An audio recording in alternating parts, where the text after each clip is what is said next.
찬미반수서 회칙을 가지고 피정을 하고 계시는데요. 그 정신에 따라서 한번 몇 가지만 살펴보도록 하겠습니다. 네, 먼저 목차인데요. 세 가지 주제로 나눠봤습니다. 처음에는 바라보는 작업, 두 번째 주제는 판단하는 작업, 그리고 세 번째는 행동하기. 그래서 우리가 어떠한 행동을 하기 이전에 먼저 가장 방법을 어떤 방법을 쓸 것이냐, 이 방법론이 되게 중요하죠. 사실 제2차 바티칸 공의회 여러분들 아시죠? 1962년부터 25년까지 바티칸 공의회 이전에는 어떠한 방법을 썼을까요? 성경, 계시, 우리 그리스도에서 믿고 따르고 있는 계시라고 할 수 있는 하나님의 계시, 우리에게 드러내 보이는 계시, 성경과 성전을 통해서 가장 먼저 성경을 보는 작업을 먼저 하죠, 여러분들. 그렇지 않습니까? 행동을 하기 전에 성경을 먼저 바라보고 신학적으로 해석하고 그 다음에 행동으로 나아갔다면 지금 참가수 회칙도 그렇고 모든 형제들, 프란시스코 교황님께서 하고 있는 그러한 순서가 성경으로부터 시작하는 것이 아니라 어디서부터 시작할까요? 네, 바라보는 작업. 이 지금 시대가 어떠한 시대로 흘러가고 있는지, 지금 이 세상에서는 어떠한 시대 징표를 먼저 발견하는 것이 먼저이다라고 이야기를 하고 있습니다. 그래서 이제 지금 사회과학적인 분석 그리고 자연과학적인 분석, 그래서 자본주의, 지금 우리가 살아가고 있는 시대가 자본주의 세상이기 때문에 경제적인 측면에서 자본주의 역사와 의의에 대해서 그리고 과학자들이 하는 이야기들에 대해서 먼저 귀를 기울여 보자라는 것이죠. 먼저 성경을 들여다보지 말고 일반 학자들, 일반 전문가들이 이 세상을 어떻게 보고 있는 것인가 의견을 먼저 존중해가지고 살펴본 다음에 그 다음에 이제 그러한 내용을 토대로 성경에서는 어떻게 이러한 사회 현상에 대해서 해석할 수 있을 것인가. 해석이 아주 중요합니다. 그렇죠? 네, 그래서 두 번째는 그리스도교에서는 이 자연을 어떻게 이해하고 있는가, 하느님을 어떻게 이해하고 인간을 어떻게 이해하는지에 대해서는 우리가 많이 들어왔지만 그리스도교가 자연을 피조물, 창조물이라고 하는데요. 어떻게 생각하십니까? 그래핀 꽃, 날아다니는 풀벌레, 동물, 식물, 어떠한 존재로 생각하고 있는지에 대해서 그리스도교의 자연이해, 그리고 프란시스칸 생태 영성, 생태 신학에서는 어떻게 이 자연을 이해하고 있는가. 자, 이러한 기본적인 토대 위에서 우리가 어떠한 행동을 구체적인 실천을 해 나갈 것인가에 대해서 알아보는 순서가 좀 다르지 않습니까? 그렇죠? 여러분들 아시시라든지 교재 프란시스칸 교재 수업할 때는 어떻습니까? 성경을 토대로 먼저 시작을 하죠. 프란시스칸 영성을 먼저 시작하는지. 하지만 이 세상의 현상에 대해서 먼저 살펴보는 시간 갖도록 하겠습니다. 먼저 이 세상을 바라보는 작업, 바라보는 작업이 먼저 있죠. 코로나 사태, 그리고 기후위기, 폭염, 가뭄, 홍수, 그리고 식량 전쟁, 쓰레기, 불평등, 빈부격차 갈수록 심화되고 있다는 것이죠. 자, 먼저 두 가지 책을 여러분들에게 소개를 시켜드리고 싶습니다. Less is more라고 해서 적을수록 풍요롭다. 지금 어제 제가 교보문고 저녁에 잠시 다녀왔는데 아주 신간으로 나와 있는 책들입니다. 그리고 디그로스라고 하는 탈성장이라고 하는 경제, 생태 경제학과 관련된 책들이 지금 계속해서 번역해서 나오고 있습니다. 이게 광주 시내 리트리처 장성에도 그렇고 인터넷으로도 주문하시면 되니까요. 꼭 한번 읽어보시길 바라겠습니다.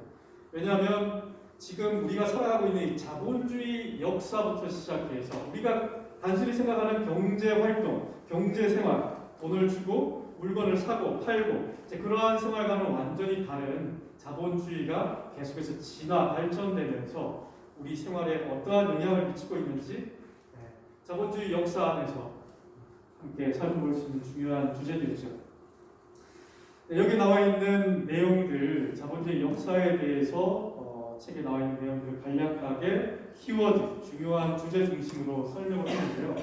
자, 사실 이제 자본주의가 시작한 시기가 이제 산업혁명, 영국에서 시작되었다라고 이야기하지만 사실은 이제 1300년대부터 중세 시대 때 벌써 이러한 시작점이 시작되었다라고 이야기를 할 수 있습니다. 자, 여기 나와 있는 내용들을 다 설명을 드리진 않겠습니다. 한마디만 설명을 드리면 우리가 일상을 살아가는 경제 활동, 경제 생활, 가게를 많이 운영하시죠, 그렇죠? 물물교환부터 시작해서 화폐를 통해서 물건을 주고받고 사고 팔고 하는 시장 경제 체제를 우리가 살아가고 있습니다. 하지만 지금 자본주의 시대는 우리가 생각하는 그러한 경제 활동과는 완전히 다른 차원에서 이루어지고 있다. 왜냐하면 여러분들 삼성, LG 유명하죠? 전 세계적으로도 그렇고, 그리고 구글이라든지 크롬, 여러 가지 아마존, 페이스북 글로벌 기업들이 있습니다. 글로벌 기업들하고 우리가 시장에서 물건을 사고 팔고 이러한 경제 활동과 비교를 한번 해보자. 똑같은 경제 활동일까요? 네, 어떻습니까? 저희 어머니, 부모님도 장사를 오랫동안 하셨어요. 정말 아버지 어머니가 40세까지만 하고 이제 그만하자. 왜냐하면 계속해서 모르겠어요. 제가 장사를 안 해봐서 잘 모르겠는데 피폐해 주는 것 같습니다. 그건 둘째치고 저희 부모님이 한 달에 뭐 300만 원, 400만 원 번다. 그러면 인건비 떼고 재료비 떼고 여러 가지 떼고 떼고 집안의 수익 가져오죠. 100만 원, 200만 원 가져와서 생활을 합니다. 이와 반대로 비슷하게 한번 생각을 해보면 글로벌 기업들 구글이라든지 아마존, 삼성 이익이 납니다. 그렇죠? 우리 일상생활에서 살아가는 그러한 가게들에서는 상점에서는 성장률이 그다지 중요하지 않습니다. 그렇죠? 우리가 가져갈 수 있는 목만 있으면 상관없지만 글로벌 기업들, 대기업들은 성장률이 중요합니다. 기본적으로 1%, 2%, 3%대는 유지가 되어야지만이 성장률, 이 기업이 계속해서 성장하고 있구나라고 생각해서 많은 투자자들이 몰리게 되는 것이죠. 그렇지 않습니까? 근데 지금 일본은 어떻습니까? 지금 마이너스 성장률을 계속해서 유지하고 있죠. 그나마 우리 한국은 저성장률이라고 하죠. 1%, 0.5% 이것도 엄청나게 대단한 겁니다. 근데 우리나라 언론에서는 전혀 다뤄지지 않고 있죠. 그만큼 이 성장률이라는 게 되게 중요합니다. 하지만 삼성이라든지 글로벌 기업들은 프로핏, 이윤이 생기면 그것을 어떻습니까? 이윤이 많이 생기면 생길수록 노동자들한테 나누어 줄까요? 나누어 주겠습니까? 값싼 노동력을 항상 원하는 것이죠. 이윤이 생기면 새로운 투자자에 투자하고 기술 개발하고 새롭게 경제 성장률을 유지하기 위해서 엄청난 자원을 더 많이 끌어다 써야 되는 것이죠. 광산에서, 광물에서. 여러분들 핸드폰 가지고 계시나요? 네, 핸드폰 기술 개발하기 위해서 기술 개발뿐만 아니라 값싼 노동력과 또 뭐가 필요할까요? 여기서 중요한 것이 있습니다. 여기서 중요한 것이 바로 자원이죠. 자원, 채굴, 채광. 자원이 없으면 핸드폰 만드는데 리튬 여러 가지 배터리에 들어가는 엄청난 광물들을 많이 가져와야 생산해야지만이 기술 개발할 수 있는 것이죠. 그만큼 기술이 개발되면 개발될수록 글로벌 기업들이 이윤을 많이 남길수록 자원들이 파괴가 된다는 것이죠.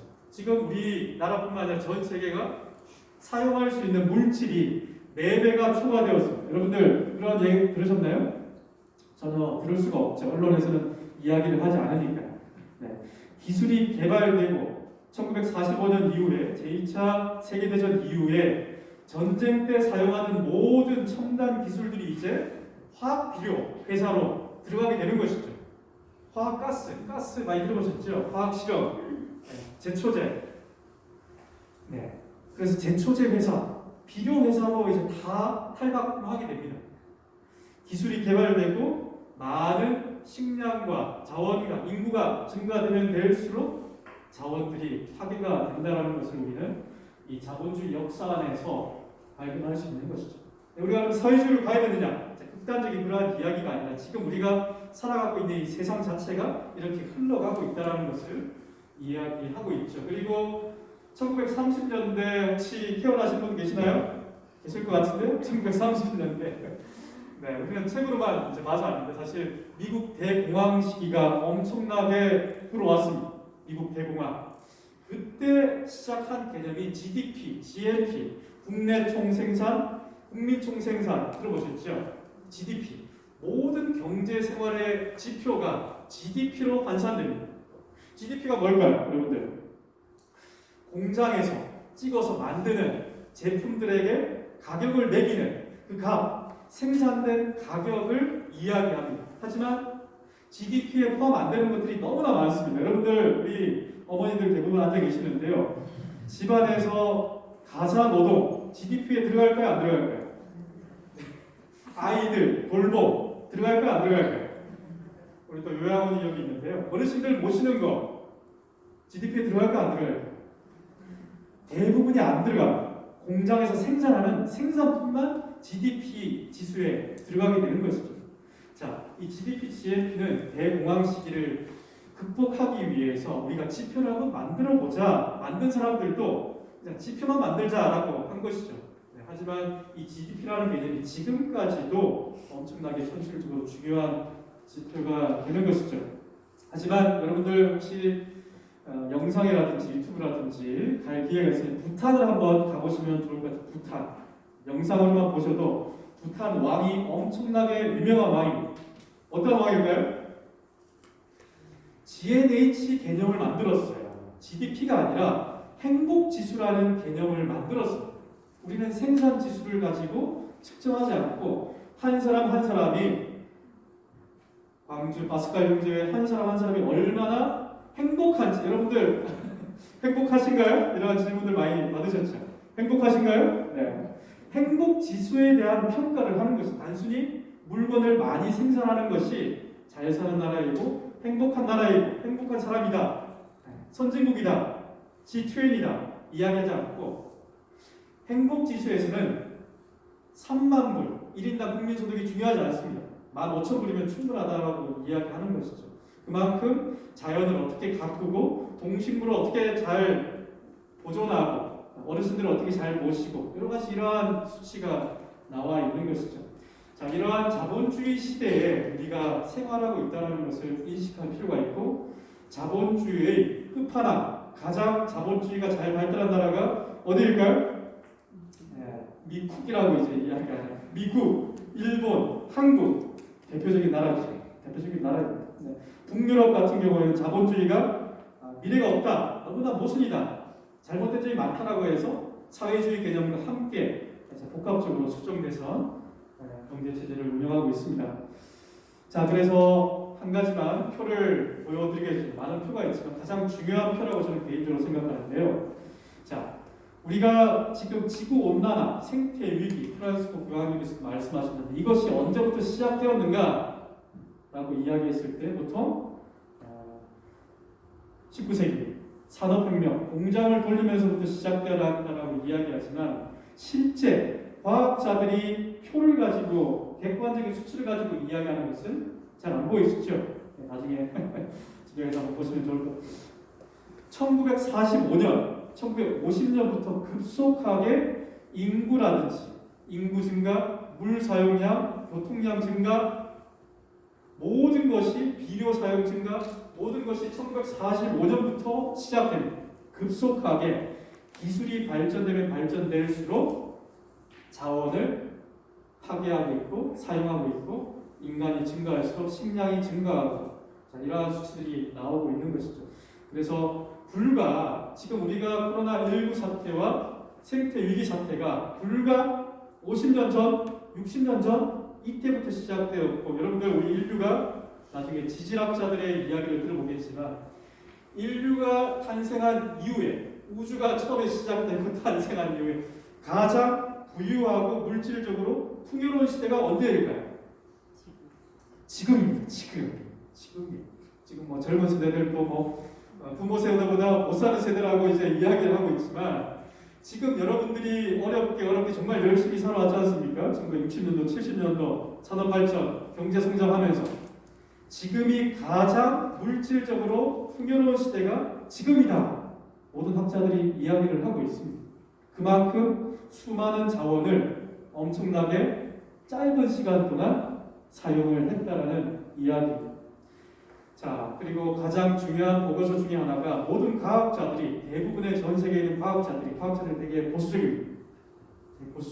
웬만하면 다른 사람 이야기를 듣지 않습니다. 그런 보수적인 과학자들이 공통적으로 이야기하는 보고서가 2018년 10월 달에 우리나라 인천 송도에서 이회창 예전 대표 있지 않습니까? 국회의원 대표 동생이 이회성 씨가 지금도 대표로 있는데요. IPCC라고 하는 유엔 기후변화 총회에서 과학자들을 대표해서 함께 1.5도 보고서를 발간을 했습니다. 자, 인천 송도에서 2018년도에 열렸는데 여러분들 혹시 이 보고서 내용 들어보셨습니까? 전혀 방송에서는 이야기를 하지 않습니다. 엄청난 보고서임에도 불구하고 이야기를 하지 않죠. 우리나라는 오직 무엇을 이야기할까요? 경제, 성장, 그로스. 성장이 아니면 우리는 죽는다. 이 정도까지 이야기를 하죠. 여러분들 우리나라 언론 지수가 지금 어디까지 땅바닥에 떨어졌을까요? 전 세계 50위권 나라의 언론 지수를 조사하니까 지금 몇 등 정도 됐을까요? 몇 등? 네. 경제 성장률로 보면 우리나라가 탑10, 10번째 안에 잘 사는 나라로 꼽히지만 언론 지수는 거의 50개 나라 중에 48위, 49위, 꼴등입니다.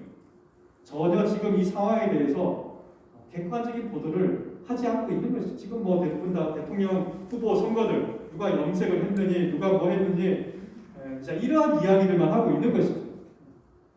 참 안타까운 현실이죠. 해외에서 어떠한 이야기들이 있는지 전혀 보도가 되고 있지 않습니다. 자, 이 1.5도 보고서는 지금까지는 지구 평균 기온이 2도가 상승하게 되면 안 된다라는 것을 이야기했지만 2도가 아니라 1.5도라고 이야기합니다. 여러분들 우리나라 같은 경우에는 전혀 체감을 하지 못하죠. 왜냐할까요? 겨울이면 영하 몇 도까지 떨어집니까? 철원 같은데 북한 몇 도까지 떨어집니까? 영하 20도, 30도. 여름에는 30도, 40도까지 올라가죠. 이렇게 기온 변화가 많은 나라에서는 느끼기가 쉽지 않지만 이것은 1.5도는 평균 기온이죠. 평균 기온. 여러분들 우리 인간의 몸 평균 기온 1도, 2도 차이 어떠한 변화를 느끼나요? 엄청나죠. 지금 코로나 사태 때 온도 측정기 1도, 2도 차이 나면 이제 못 들어옵니다. 그 정도로 심각하죠. 자, 이해를 더하기 위해서 간단하게 설명을 드리면 지금 이산화탄소는 아주 중요한 화학 요소입니다. 지금 우리 대기 중에 이산화탄소는 0.03% 아주 미세한 부분이 이 대기 중에 있습니다. 하지만 0.03%가 이산화탄소는 대기 중에 있는 열을 잡는 기능이 있기 때문에 이산화탄소가 많아지면 많아질수록 어떻습니까? 열이 빠져나가지 않아요. 대기 중에 그대로 머물러 있습니다. 그리고 탄소라든지 메탄이라든지 온실가스는 한번 대기 중에 있으면 100년, 200년 그대로 대기 중에 있습니다. 그렇기 때문에 지금 지구 온난화라고 이야기하는 것이죠. 그래서 지금 지구 평균 기온이 200년 만에, 250년 만에 1.1도가 상승했습니다. 지금 많은 과학자들은 2030년도 몇 년 남았습니까? 몇 년 안 남았죠. 1.5도가 상승할 것이다. 2030년 아니면 2040년 이야기를 하고 있습니다. 여러분들 2040년, 2050년 어디에 있을까요? 지구가 그대로 있을까요? 장성이 그대로 있을까요? 그대로 있습니다. 전혀 문제가 없어요. 못 느낍니다. 하지만 2030년 이후에, 2040년 이후에 지구 평균 기온이 1.5도가 넘어가게 되면 아무리 우리가 수많은 노력을 하더라도 공장을 돌리지 않고 매연가스를 대기 중에 보내지 않더라도 그때는 이제 이미 노력해도 의미가 없다라고 하는 것이죠. 지금 우리가 생태 위기를 겪고 있는 것은 몇십 년 전에, 몇백 년 전에 올라왔던 대기 중에 탄소 때문에 일어나고 있는 것이죠. 네. 이해가 되시죠? 그렇죠? 네, 과학자들이 하는 이야기입니다. 네. 자, 지질학자들 되게 중요합니다. 지질학자들은 이제 우주가 언제부터 시작되었는지, 지구가 언제부터 시작되었는지 밝혀냈어요. 그 외에서도 받아들입니다. 아직도 받아들이지 않는 분들이 계시지만 138억 년 전에 빅뱅 우주가 시작되었다. 큰 폭발에 의해서. 그 이전은 어떤 상황인지 잘 모르지만 그러한 이야기를 합니다. 그래서 쭉쭉 내려와서 지난 5억 4천만 년 동안에 5번의 대멸종이 있습니다. 그 전에 최근의 멸종이 이제 공룡시대, 신생대, 공룡시대 이제 제일 마지막이었죠. 지금 우리가 살아가고 있는 시기는 신생대 제4기 인류세 안트로포세인이라고 하는 신생대 제일 마지막 시기를 살아가고 있다. 고생대, 중생대, 신생대 중에 신생대 제일 마지막 시기를 살아가고 있다. 네, 그 시기가 이제 곧 다가온다라고 하는 것이 과학자들의 중론이죠. 여러분들 자녀들 다 계시죠? 없는 분도 계시지만 손들어서 자녀들 혹시 비트코인 하는 청년들 있나요? 비트코인 많이 하죠? 주식도 하고. 네, 일론 머스크라고 하는 테슬라 전기자동차 CEO 회사가 이제 전기자동차를 만들고도 그렇고 비트코인도 화성에 가서 이제 지구가 멸망할 걸 대부분이 사람들이 다 알고 있어요. 화성에 가서 화폐로 사용하기 위해서 준비를 하고 있습니다. 그리고 전기자동차도 화성에서 어떻게 태양광을 가지고 자동차를 운전을 할까? 네, 벌써 이러한 생각들을 하고 있는 것이죠. 네, 지금 우리가 생각하는 것보다 훨씬 더 심각한 상황에 놓여져 있다는 것이죠. 자, 그렇다면 한국의 기후변화 대응지수 어떻게 기후변화, 기후위기에 대해서 대응하고 있을까? 작년 CCPR 결과 기준으로는 61개 나라 중에 58번째 대응을 하고 있다. 전혀 대응을 하고 있지 않다라는 조사가 나오고 있습니다. 유엔에서 계속 이야기를 해요. K-방역, K-팝, K-컬처, K-음식 이야기는 하고 되게 자랑스럽게 생각할지 모르겠지만 기후변화에 대해서, 생태 위기에 대해서는 전혀 신경을 쓰고 있지 않고 오직 잘 사는 나라, 경제 성장에 대해서만 이야기를 하고 있습니다. 중독이 된 것이 여러분들 탓이 아닙니다. 네, 산업계라든지 기업, 정부에서 계속해서 주입을 시키고 있는 것이죠. 기업들은 싫어하죠. 이러한 내용들에 대해서. 자, 그래서 기업들은 우리나라 기업들은 싫어하지만 전 세계 기업가들, CEO들이 매년 스위스 다보스에서 모여서 포럼을 하고 있습니다. 경제인들, 여러분들 여기서도 경제인들 많이 있죠. CEO 하신 분도 계시고 중소기업, 대기업, 특히나 대기업 하신 분들은 알 겁니다. 국제시장이 지금 어떻게 움직이는지 엄청나게 빠르게 움직입니다. 주도권을 가지려고 하기 때문에 지금 전기 자동차라든지 신재생에너지, 태양광, 태양열, 태양광 배터리 대부분의 기술이 중국에 가 있습니다. 중국이 앞서 있어요. 우리나라는 하나 푸셀 하나밖에 없지만 지금 우리나라는 상당히 뒤처진 입장입니다.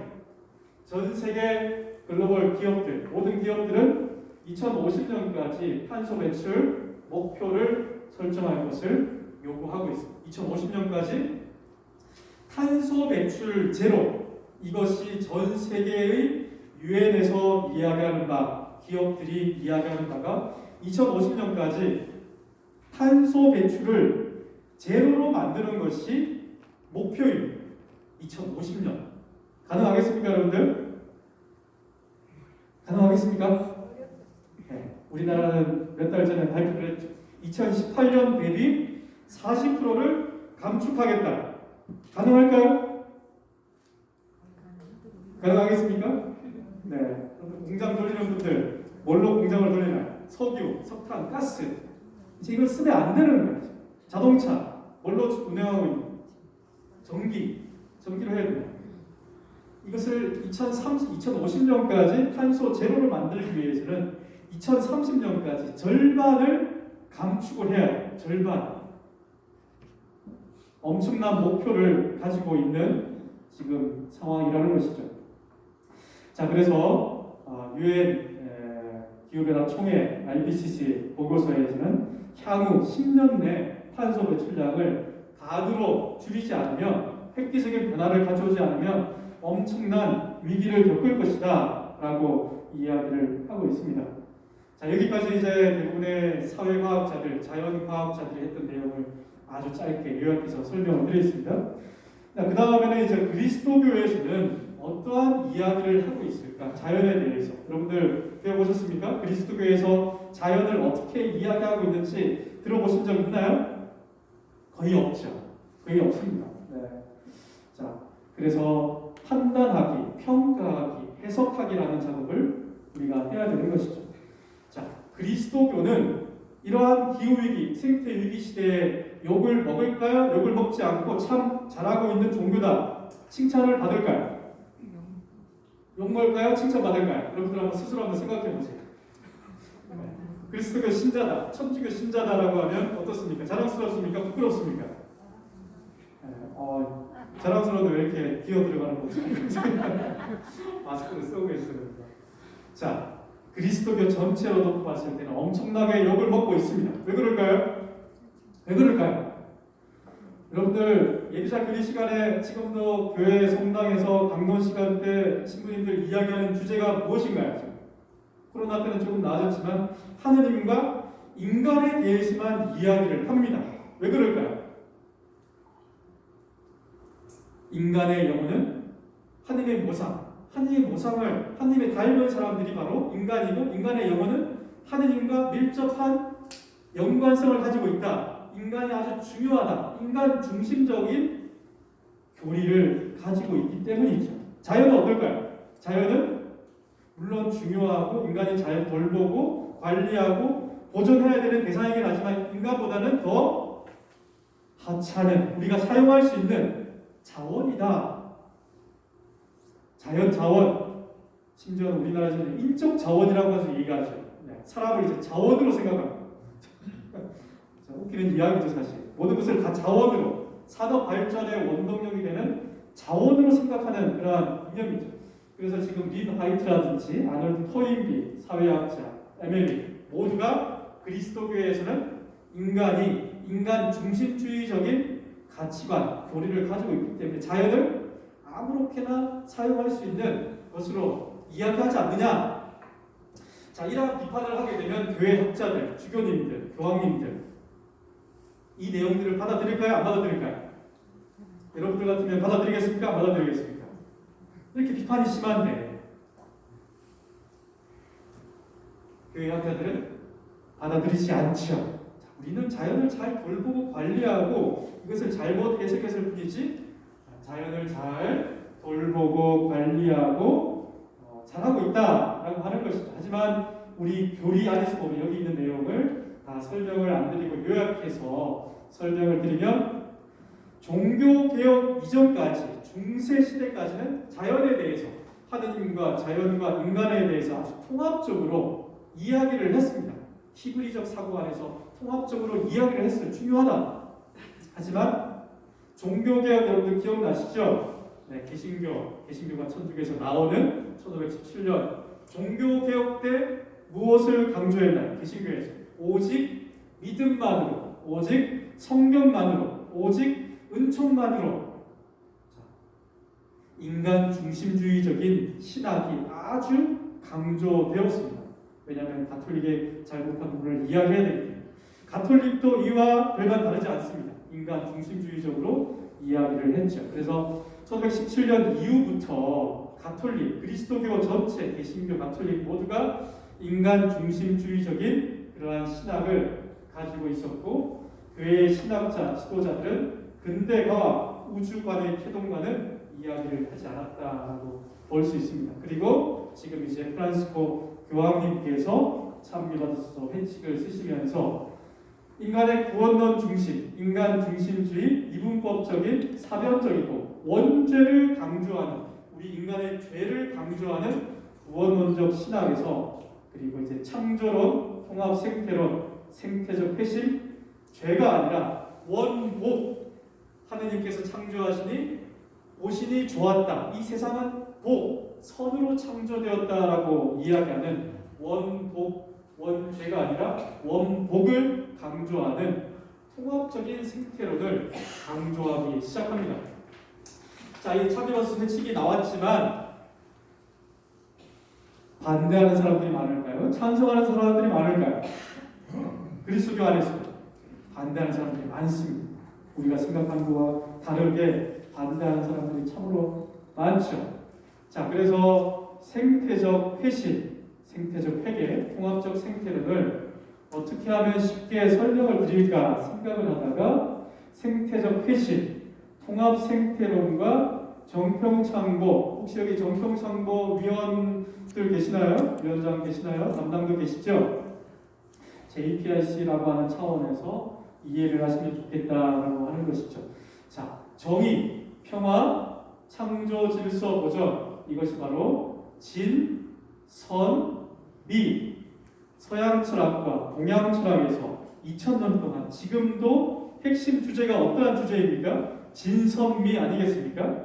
네, 진, 옳고 그름, 진, 위를 가려내는 것, 참된 것이 무엇인가? 옳고 그름, 선과 악, 윤리적인 내용이죠. 어떠한 행동을 할 것인가? 우리의 마음 상태, 선과 악, 윤리적이고 도덕적이고 자유에 대해서도 이야기를 많이 하고, 미추, 아름답고 추함, 어떤 것이 아름다움이고 어떤 것이 추함인가? 창조 질서 보존이라고 이야기를 하고 있습니다. 그래서 이 내용들은 정평창고 위원들만 하는 것이 아니라 프란스칸 영성 안에서 정의, 평화, 창조 질서 보존, 진선미라는 것이 모든 분야에 다 들어가 있고 모든 것을 밖으로 표현해낼 때 정평창보다 JPIC다, JPIC 영성이다라고 이야기하는 것이죠. 우리가 책을 통해서, 양성 교재를 통해서, 성경을 통해서 배운 바가 실제 생활 안에서 드러나는 것은 어떻게 드러날까요?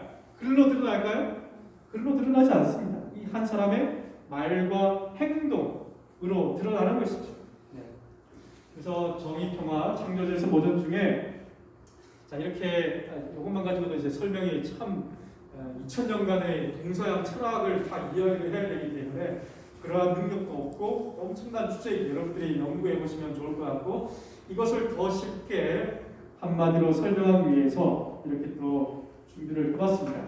자, 여러분들 공부하시면 훨씬 더 마음이 더 이해하기 쉬우시죠, 그렇죠? 공부 그리고 공감, 마음을 함께 나누는 것 그리고 공존, 함께 있음에 대해서 이렇게 나눠서 이해해 보시면 좋을 것 같습니다. 자, 이것만 설명을 드리고 이제 실제 행동에 대해서 들어가도록 하겠습니다. 자, 이것만 잘 이해하시면 프란스칸 영성이 어느 방향에 있는지, 어느 곳에 있는지 이해하실 수 있습니다. 자, 프란스칸 영성은 어디에 더 가까울까요? 공부하는 것에 가까울까요? 아니면 공감하는 것에 가까울까요? 공존에 가까울까요?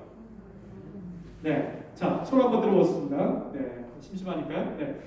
공부하는 것이 더 중요하다. 손 한번 들어보시죠. 공부하는 것, 책을 통해서 우리가 알아야 된다. 무엇인지. 네. 손들지 않게 귀찮게 제가 해서 네. 자, 이것은 지금 자연과학자들, 사회과학자들, 신학자들이 얘기했듯이 이것이 무엇인지에 대한 내용을 우리가 책을 통해서, 방송을 통해서, 여러 강의를 통해서 알아가는 것이죠. 특히나 지성의 작업입니다.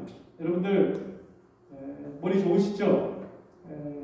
그렇죠? 마이크라든지 여러 가지 공부하는 작업 분명히 중요합니다. 하지만 이것은 도미니코 수도에 들어보셨습니까? 도미니코 수도에? 도미니코 수도에는 설교자회라고 해서 아주 공부를 잘하는 학자들이 많습니다. 네, 잘 많아요. 도미니코 수도회에서 이걸 아주 강조를 많이 합니다. 그리고 대부분의 우리가 배우는 교회, 교리 지식이 대부분다 이러한 측면에서 이야기를 하게 되는 것이고, 자, 공감이라는 측면, 선을 강조하고 평화를 강조하는 수도회가 어느 수도회일까요? 평화와 선, 프란스코 수도회죠. 여기에서는 이제 주의주의를 강조합니다. 의지에 대해서 이야기해요. 의지, 자유, 사랑, 공감. 자, 여러분들 프란스칸들은 유명한 학자들이 많지 않아요. 머리가 안 좋아서. 그렇지만 항상 어떠한 사람일까요? 이 사람이 머리는 별로 안 좋은 것 같은데 참 따뜻한 사람이다. 참 공감을 잘해주고 따뜻하고 주변의 이웃들, 동식물들이 멸종되고 있는 것에 대해서 공감을 해요. 프란스칸들은 식물들이 시들어가고 죽어가고 주변에 있는 많은 난민들이 텔레비전 보도에서 나올 때 가슴이 아파할까요? 뭐 그럴 수도 있지라고 얘기할까요? 마음이 잘 움직이는 사람, 공감 능력이 아주 탁월한 사람들이 프란스칸들이에요. 프란스칸들입니다. 색깔들이 완전히 다르죠. 네, 다릅니다. 이 공존이라는 것은 이 두 가지 함께 합쳐가지고 인티그리티 크리에이션이라고 하는 창조 질서 도전, 미추, 아름다움에 대해서 이야기하는 것입니다.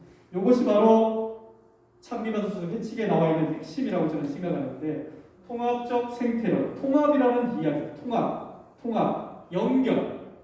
지금 우리나라뿐만 아니라 전 세계는 모든 것이 나눠져 있습니다.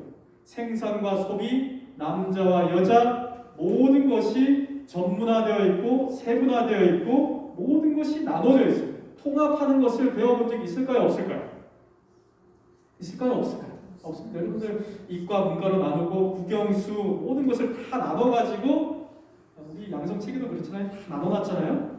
통합이 어렵습니다. 배워본 적이 없기 때문에. 하지만 창조 질서 보존에는 하느님께서 창조하신 그 원래의 모습대로 되돌아가는 것, 모든 것을 관계 맺고 있다라는 것을 이야기하는 것이 참된 아름다움이다라고 이야기하고 있습니다.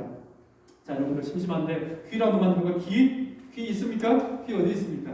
눈 한번 만지면 눈, 배꼽, 네, 잠 좀 깨시나요? 네, 우리 눈이 배꼽에 가 있으면 어떻게 될까요? 그럴 수도 있겠지. 상상을 해보는 겁니다. 네, 귀가 머리 위에 가 있으면 어떻게 될까요? 네, 신화에는 많이 나오죠. 그리스 신화 같은 게 나오는데, 자 이렇게 하면 웃으시는데 여러분들 손주들과 자녀들과 예전에 돌고래 쇼장 가보신 적 있나요? 아쿠아리움 지금도 있죠. 돌고래 쇼장. 돌고래들이 살아야 될 곳이 돌고래 쇼장일까요? 더 넓은 대양, 바다 한가운데 살아야 될까요? 네. 그걸 알면서도 우리는 손주들이 좋아하니까 사람들의 쾌락과 향락을 위해서 돈벌이를 위해서 돌고래 쇼를 지금도 많이들 보러 가고 있습니다. 원래 있어야 될 위치에 있는 것이 참된 아름다움이다라고 하는 것이 바로 이 공존, 창조 질서 보존이라고 하는 것이죠. 자, 이제 좀 정리가 좀 되시죠, 그렇죠? 네, 정평창고 위원하면 어디 가니까 뭐 서기 보조하고 있고 이에 만드는 사람 이렇게 딱 각인이 되어 있는데 이거는 하나의 우리의 프란스판 영성을 이 세상에 실현하는 것이다라고 이야기하죠. 자, 여러분들은 이제 내용들이 이제 좀 복잡하게 설명된 내용이고, 자 이제 행동으로 들어가겠습니다. 행동으로 들어가기 전에 먼저 우리가 행동하기 이전에 지금 장성, 광주, 파스칼 형제회가 어떠한 상태인지, 어느 것을 잘하는지, 어느 것을 못하는지, 어느 것이 위기인지, 어느 것이 도전인지, 자 이러한 것을 한번 살펴볼 필요가 있는 것이죠. 제가 여러분들 설문조사는 하지 않았지만 제가 여기 강의하기 전에 한 제소 프란스코 회 1회와 3회 제가 잘 아는 30분 정도 3회 오래 계셨던 분들, 영적 보조자들 30분을 대상으로 설문조사를 했습니다. 자 여기는 이제 일반 기업에서는 많이 하죠. SWOT, SWOT 분석이라고 하는데요. 내부 환경적인 강점과 약점, 외부 환경적인 기회와 위협, 어느 것이 강점이고 약점이고 기회이고 위협이 되는가? 자, 이러한 설문조사하는 방법들이 일반 사회에서는 많이 있죠. 자, 여기에 따라서도 제소 프란스코의 장점, 자, 개인기도 생활과 신심행위에 적극적이며 교회 안의 봉사활동에도 모범적이다. 형제회 조직과 회원 관리, 양성 교육이 체계화되어 있고 교회 안에 있는 교구 중심의 수직적 교계제도를 벗어나 수평적 관계를 추구한다. 1회, 2회, 3대, 3회가 잘 연대하고 있고 형제회에 대한 애정이 강하다. 동의하시나요, 여러분들?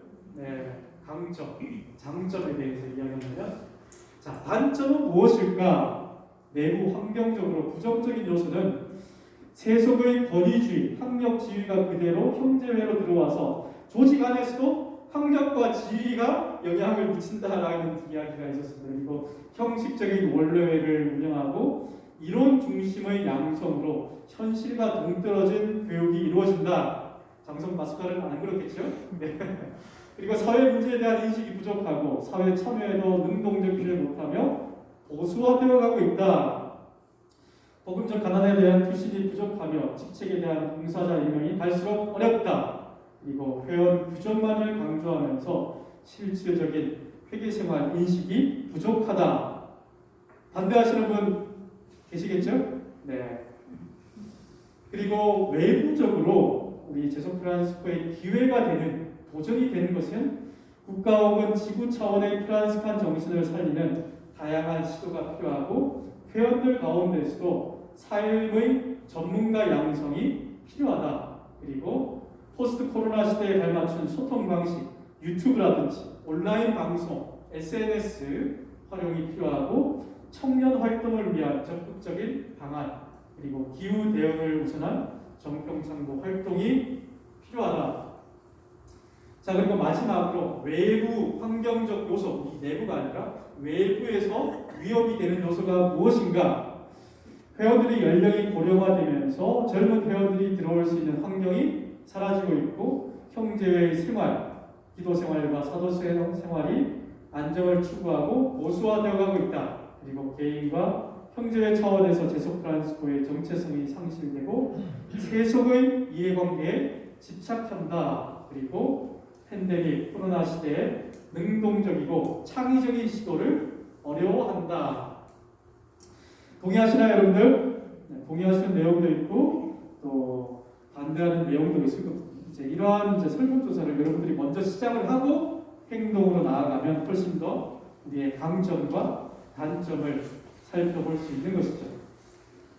자, 그래서 프란스코 교황님께서 2015년도부터 찬미받으신 회칙을 반포하시고 2020년 지난해 5주년 기념의 해를 보내고 이제 본격적으로 2021년 찬미받으소서 행동 7년 여정 플랫폼을 시작하셨습니다. 자, 혹시 들어보신 분이 계시나요? 7년 여정이라는 거. 네. 구체적으로 7년이라는 상징적인 숫자인데요. 하나의 중장기 계획을 어느 형제회든지, 어느 나라든지, 어느 교구든지, 지역교회 안에서 중장기 계획을 세워놔달라라는 부탁입니다. 중장기 계획. 마스카 형제회 몇 년 계획 세우시나요? 세워보신 적 있으신가요? 보통 다른 교구도 1년 계획을 세우죠. 1년 계획. 네. 장기 집권하지 않는 이상 쉽지 않죠. 3년마다 인사이동이 되기 때문에. 하지만 교황님께서 최소 6년, 7년 중장기 계획을 생태적 회심을 위해서 세워달라.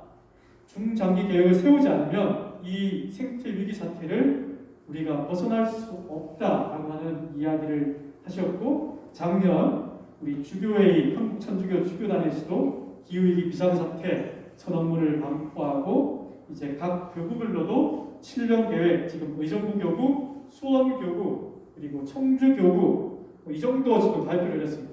그리고 저희 수도회 같은 경우에도 작년 총회 때 6년간 생태적 회심 7년 계획을 세워보자 결정을 해가지고 총회에서 결정했기 때문에 하기 싫어도 하기 싫은 수사님들이 계실까요? 분명히 있을 겁니다. 제가 이름을 거명하지 않겠습니다. 하지만 분명히 있을 거예요. 하지만 어쩔 수 없이 총회에서 결정했기 때문에 따라야 되는 것이죠. 그래서 지금 이제 그 지침서를 만들어서 내년부터는 본격적으로 각 연도별 2022년, 2023년 단계별로 실행을 해 나갈 계획입니다. 자, 그래서 교황청에서 나온 그 계획, 의미와 목표, 방향, 방법, 자, 이 내용들이 다 나와 있습니다. 그래서 이 자료들은 나중에 우리 필요하시면 이제 봉사자를 통해서 제가 드릴 테니까요. 프린트해가지고 사용하실 수도 있고 나중에 집에 가서 개인적으로도 한번 7년 계획을 세워보시면 좋을 것 같아요. 네, 나중에 자료는 얼마든지 드리겠습니다. 자, 그래서 큰 목표 7가지 있는데요. 지구의 부르짖음에 대한 응답, 가난한 이들, 생태 경제학, 검소한 생활 양식, 그리고 생태 교육, 생태 영성, 그리고 우리나라뿐만 아니라 지역, 국가, 국제 차원의 연대가 필요하다라고 하는 내용의 목표가 있습니다. 그래서 저희 프란스칸 가족 수도에 정평창고위원회가 있습니다. 정평창고위원회에서도 7년 계획을 세웠습니다. 그래서 2021년에는 어떻게 2022년, 2027년까지 하느님께 나아가는 정신의 여정에 따라서 프란스칸 영성이죠. 꿈, 집, 가난, 대화, 전환, 찬민, 일치. 자, 이러한 내용들이 프란스칸 영성들이 다 들어가 있는 내용이죠. 자, 그래서 제일 처음에는 7년 여정을 홍보하고 수도의 계획을 발표하고 계속해서 단계별로 확장해 나가는 계획을 세웠습니다. 자, 이걸 보고 이제 다른 수도회들도 많이 같이 함께 조직인데요. 주교회부터 시작해서 교구와 수도회, 프란스칸 가족 수도회, 1회, 2회, 3회가 함께 조직들을 구성하게 되고 기후위기 비상행동이라는 우리나라에서 가장 큰 시민사회단체가 있어요. 모든 대부분의 시민사회단체가 종교인들도 포함해서 들어가 있습니다. 그리고 아이스 네트워크라고 해서 국제기후종교시민 네트워크, 종교인들과 시민사회가 함께 아시아 지역에서 활동하는 단체와 협력하기로 결정을 했습니다. 자, 이제 구체적인 행동들 약 한 지금 11시인데요. 쉬지 않고 20분만 더 하고 이제 마무리하도록 하겠습니다. 괜찮으시겠죠? 네. 그동안에 궁금한 거 있으면 질문지 한번 한 10분 정도는 이제 질의응답하는 시간 갖도록 하겠습니다. 자, 졸리신 분들은 아까 말씀하신 대로 귀가 여기 있는지 여기 있는지 한번 확인해 보시면 될 것 같고, 자, 2005년도에 아일랜드 킨세일이라고 하는 곳에서 공동체 운동, 전환 운동이 시작되었습니다. 왜 전환 운동, 회계 운동, 회심 운동이 시작되었을까요? 공동체에서. 이제 이 세상 인류가 살아가는 거 보니까 국가 지도자들도 바뀌지 않고 정치, 경제 지도자들 바뀔 것 같습니까, 여러분들? 바뀔 것 같지가 않아요. 미래가 암울해. 그러니까 우리라도 한번 변화해보자. 우리 마을이라도 한번 변화시켜보자. 자, 이러한 계획으로 참 부정적이죠. 회의적이고 참 답답한 현실입니다. 답답한데 아무것도 안 할 수는 없잖아요. 그래서 여러 사람들이 모여가지고 이 마을에서 전환운동, 우리 안에서라도 정말 이산화탄소 배출하지 않고 자동차 타지 않고 물물 교환하면서 생산과 소비를 함께 해보자. 이런 운동이 시작되는 것이죠. 자, 그래서 지금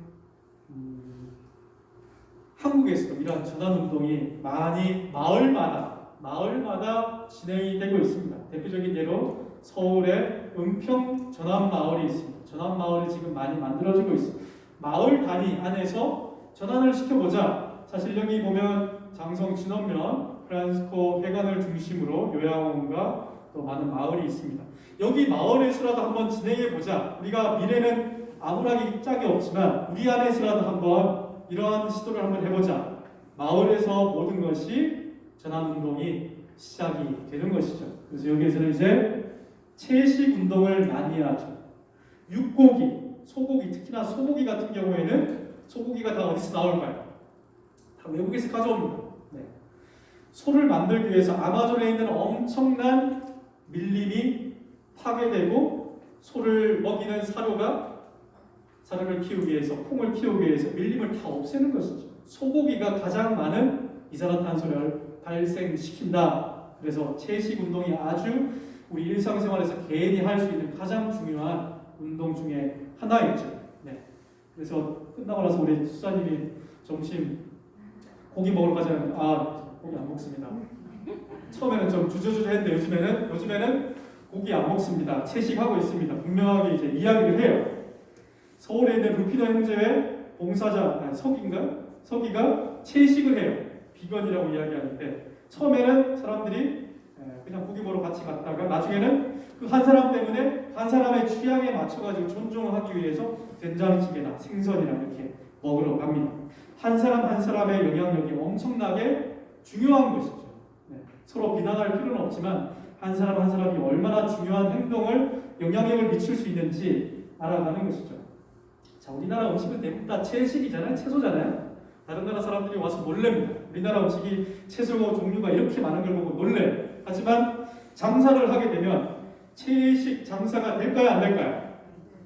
채식 전문 식당도 없고 채식이 비쌉니다. 비싸고 그래서 고깃집 장사가 아니면 장사가 안 되죠. 그 정도로 돈이 없으면 닭고기나 돼지고기 사 먹고 돈이 있으면 한우 못 사 먹으면 수입 소고기 많이 먹잖아요. 네.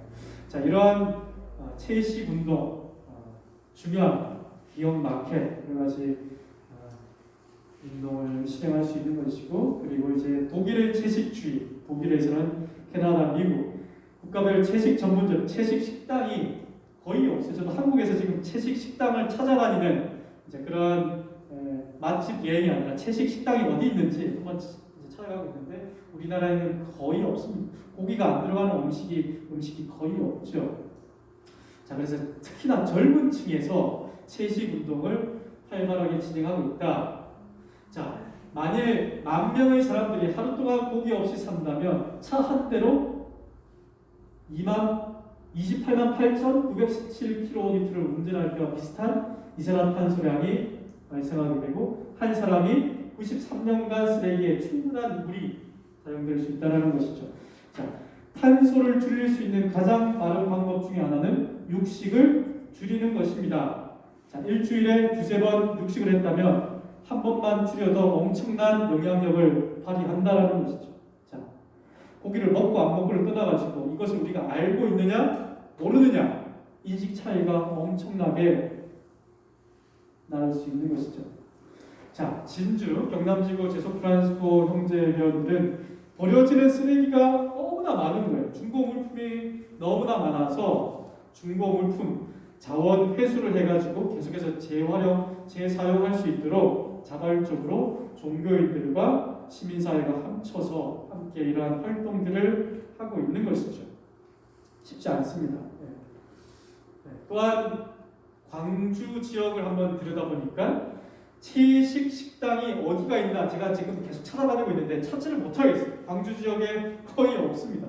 송정동 아시나요? KTX 가는데 송정, 광주시 송정동 제로 웨이스트 카페, 송정마을 카페 이곳 여러분들 한번 가보시면, 자, 제로 웨이스트 영어이란데요. 포장지를 사용하지 않는 것, 일회용품을 사용하지 않는 카페, 커피숍, 레스토랑이라고 하는 것이죠. 여러분들 커피 가게 가시면 일회용 플라스틱 컵을 다 당연히 주죠. 플라스틱 빨대도 그렇고. 자, 이것을 사용하지 않는 커피숍입니다. 장사가 될까요? 안 될까요? 네, 장사가 될까요? 안 될까요? 많은 사람들이 왔다가 안 주니까 귀찮으니까 나가는 경우도 많은데 사실 이러한 운동을 지금 하고 있습니다. 이제 시작한 단계이고, 그리고 서울역, 여러분들 서울역 가시면 서울역 옥상에 옥상 정원 가보시면, 정원 가든에 가보시면 알맹 상점이 있습니다. 이제 포장을 하지 않고 우리가 그릇을 가져가서 직접 차라든지 음식을 받아오는 것이죠. 포장을 사용하지 않는 그러한 개념, 쓰레기를 아예 우리가 택배를 사용하지 않고 사용하지 않겠다. 아주 극단적으로 들릴 수 있지만 하나의 소비자, 우리 개인들이 할 수 있는 소비자 운동인 것이죠. 자, 그래서 프란시스코 수도에, 저희 수도에서도 야, 이거 이름만 프란시스칸 내밀고 하는 게 없거든요. 사실 하는 게 없어요. 이렇게 강의나 하지 하는 게 없습니다, 실제로. 그래서 우리라도 한번 변화를 시켜보자라고 해서 강릉 애지랑, 여러분들 아시나요? 네, 강릉 애지랑 사회복지 시설이 있습니다. 그 시설을 이제 생태 전환 사회복지 시설로 만들기 위해서 지금 준비하고 있습니다. 거기에 있는 일회용품을 사용하지 않고 직원들도 생태 교육을 정기적으로 시키고, 지금 그 사회복지 시설에서 운영하는 카페도 제로 웨이스트, 일회용품을 사용하지 않는 카페로 전환하려고 지금 준비 중에 있습니다. 대단하지 않습니까?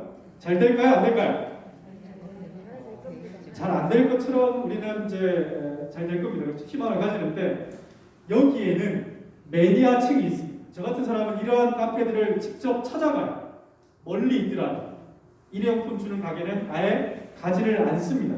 가지를 않아요. 그래서 이제 젊은이들, 청년들이 이러한 활동들을 대견스럽게도 많이 하고 있다는 게 기성세대가 조금 기억해야 될 것이죠. 그리고 강릉 삼척에서는 제소프란시스코 회원들이 또 직접 나서가지고 우리나라에 지금 6개 석탄 화력 발전소를 더 짓겠다라고 예전부터 결정을 해가지고 더 짓고 있어요. 지금도 문을 닫아도 시원차돌판에 6개나 더 짓고 있습니다.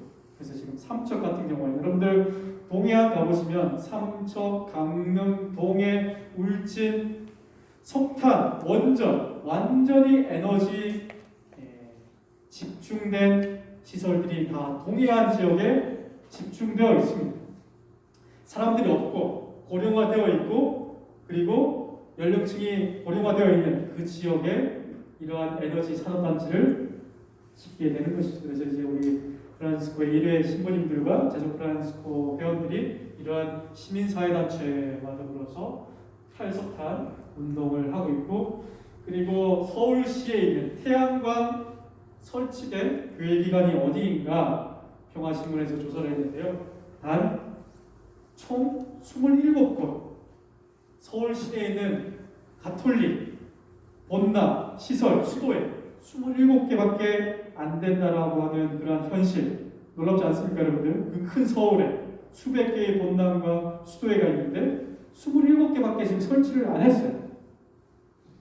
어떻습니까? 여기 지금 장성에는 지금 설치한다라고 이제 결정을 하신 것 같은데요. 광주지구에서는 그만큼 지금 가톨릭 안에서도 이러한 인식이 빨리 변화되어야 된다는 인식이 부족하다. 그리고 지금 대전교구 생태환경위원회에서 아주 열심히 하고 있는데요. 태양광 발전 협동조합을 만들었어요. 태양광 발전을 보급하고 홍보하고 교육하는 그런 협동조합을 만들었고, 자 그리고 지금 수원교구에서 아주 열심히 하고 있는데요. 수원교구장님은 2030년까지 모든 교구에 있는 본당 공동체 신재생에너지로 사용하겠다라고 이야기를 한 것이죠. 사실 우리가 쓰는 전기, 모든 에너지, 전기 너무나 쉽게 싸게 사용하죠. 40%가 석탄 발전소에서 나오고 30%가 원전에서 나옵니다. 핵발전소에서 나와요. 안 좋은 전기, 나쁜 전기라고 보통 이야기합니다. 착한 전기는 신재생 에너지에서 나온다라고 이야기를 하는 것이죠. 그래서 이게 에너지에 대해서 우리가 관심을 가질 필요가 있고, 자 우리 수도에서 또 자랑할 게 뭐가 있을까? 가만히 생각을 해보니까 한 가지 또 있어요. 혹시 악양 은둔소 가보셨습니까? 악양? 하동 악양에 있는 우리 프란시스코 수도의 은둔소인데요. 10년 전부터 어떤 수사님들 몇 분이 엄청난 노력에 의해서 에너지 제로 건축, 혹시 들어보셨나요? 에너지 제로. 네, 지금 여기는 전기가 들어가지 않습니다. 외부에서 자체 전기를 생산해서 비축을 해가지고 생활하고 있는 것이죠. 자, 여기는 ESS 배터리 에너지 전기 저장 시스템인데요. 엄청나게 비싸요. 제가 볼 때는 한국 교회도 여기 하나밖에 없고 아시아 통틀어서도 거의 유일하지 않을까. 제가 아시아 어떤 포럼에서도 이야기를 했는데요. 아주 놀랍니다. 사실 이제 이 만들 때도 돈이 많이 들어가기 때문에 논란이 많았지만 지금에서는 많은 활동가들이, 전문가들이 여기를 방문하고 견학을 하고 있는 곳이기도 하죠. 자, 공기 회수 저장 장치, 공기를 실내 내부로 들여오고 그리고 순환시켜서 또 공기를 밖으로 내보내면서 실내에는 공기 온도, 실내 온도를 적정 수준으로 유지시켜주는. 그래서 우리가 생각할 때 태양광 가지고 태양열 가지고 모든 전기를 사용하겠다 이렇게 생각하시면 안 됩니다. 태양광을 올려가지고 최소 30에서 40%만 태양광 전지를 이용해도 엄청나게 많이 이용하는 거예요. 그린 리모델링이라고 해서 내장재, 단열재 이러한 여러 가지 장치들로 인해서 건물을 유지, 관리할 수 있다는 게 그린 리모델링, 건축 부분에 대해서도 설명을 할 수 있죠. 그리고 마지막으로 적응이라는 부분이 되게 중요한데요. 우리나라 사람들은 아주 잘 사는 나라이기 때문에 태풍이나 재난 상황에 처하면 어떻습니까? 돈이 많기 때문에, 또 사람들이 정이 많고 공감 능력이 뛰어나기 때문에 빨리 그 재난을 극복하지만 섬나라 지역에 있는 해수면 상승 때문에 섬나라가 잠길 위기에 처해 있는 사람들은 위기를 극복할 수 있을까요? 2015년도인가 18년도에 태평양에 있는 키리바시 여러 섬나라 주민들이 호주, 한국, 일본에 난민 신청을 했습니다. 우리나라가 물에 잠겼다, 살 수가 없다. 난민 신청을 받아줬을까요? 누가 받아줬을까요? 한국 받아줬을까요? 호주? 아무도 받아주지 않습니다. 지금 이주 노동자에 대해서도 안 좋게 보는 시각이 많죠. 난민에 대해서는 더합니다. 자, 그래서 우리 같이 유럽과 한국과 같이 잘 사는 나라들에서 이제 기금을 모금해가지고 이 나라 사람들이 다른 큰 섬나라에 가서 살 수 있도록 기금을 모아서 기후위기, 생태위기를 적응할 수 있도록, 적응이죠. 이 지금 재난 상황, 지금 미래에 일어날 일들이 아니라 지금 현재에도 고통받고 있는 난민들이 엄청나게 많다는 것을 우리 프란시스칸들은 공감을 빨리 할까요? 천천히 할까요? 공감을 빨리 할까요? 천천히 할까요?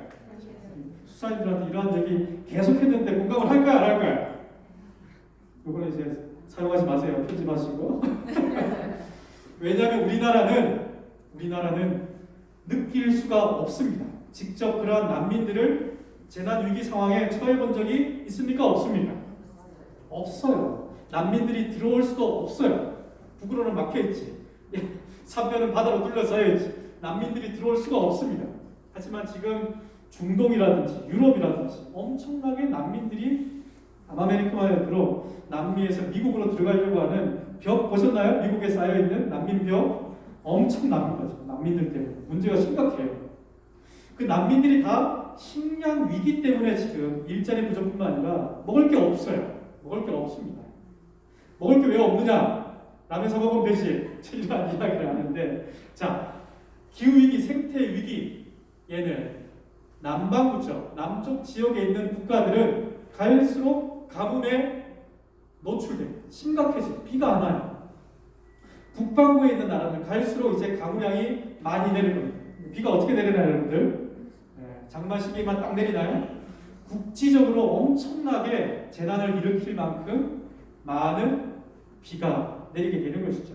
식량을 생산할 수가 없습니다. 난민들은 갈수록 많이 늘어나는 것이죠. 지금 이 시간에도 난민들이 지중해를 건너서 중동, 시리아 난민들이 유럽으로 지금 향하고 있습니다.